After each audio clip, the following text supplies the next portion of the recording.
নারী স্বাধীনতার নামে এবার সৌদি মেয়েদেরকে দিয়ে ট্যাক্সি চালানোর সিদ্ধান্ত নিয়েছে সৌদি আরব।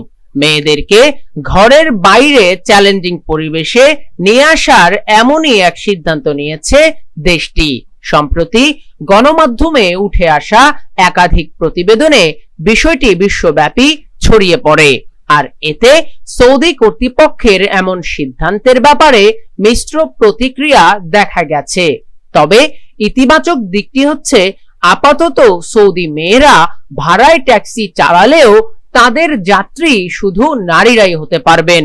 শঙ্কার বিষয়, ভবিষ্যতে যাত্রী পরিষেবা উন্মুক্ত করে দিলে শরিয়া আইন ভুলণ্ডিত হওয়ার শঙ্কাও রয়েছে।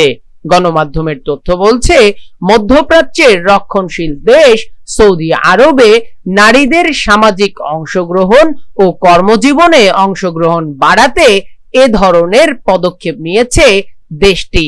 এরই ধারাবাহিক পরিবর্তনের অংশ হিসেবে এবার সৌদি আরবে চালু হতে যাচ্ছে নারীদের জন্য বিশেষ উবার সেবা, যেখানে গাড়ি চালাবেন শুধুমাত্র নারী চালকরা এবং যাত্রী হিসেবেও থাকবেন নারীরা। সোমবার রিয়াদে এক অনুষ্ঠানে এই ঘোষণা দিয়েছে উবার কর্তৃপক্ষ। নারীদের দ্বারা নারীদের জন্য এই স্লোগানকে সামনে রেখে এই নতুন সেবা আগামী কয়েক সপ্তাহের মধ্যেই চালু হবে। উল্লেখ্য, সৌদি সরকার 2018 সালে প্রথমবারের মতো নারীদের গাড়ি চালানোর অনুমতি দেয়।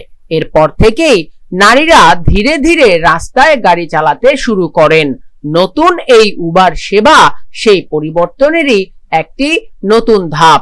নারীরা যাতে আরো নিরাপদ ও আত্মবিশ্বাসের সঙ্গে চলাফেরা করতে পারেন, সে লক্ষ্যেই এই উদ্যোগ।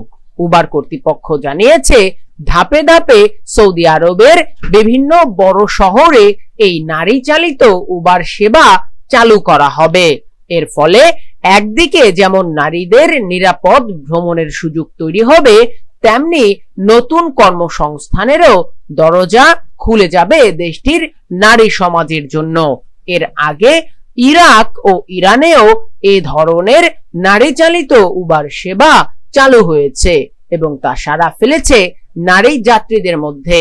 সৌদিতেও আশা করা হচ্ছে এই সেবা নারীদের যাতায়াতে একটি নিরাপদ, সাশ্রয়ী এবং স্বস্তিদায়ক বিকল্প হয়ে উঠবে।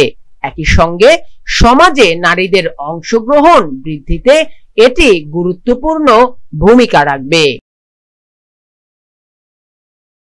Post 24 Desk Report।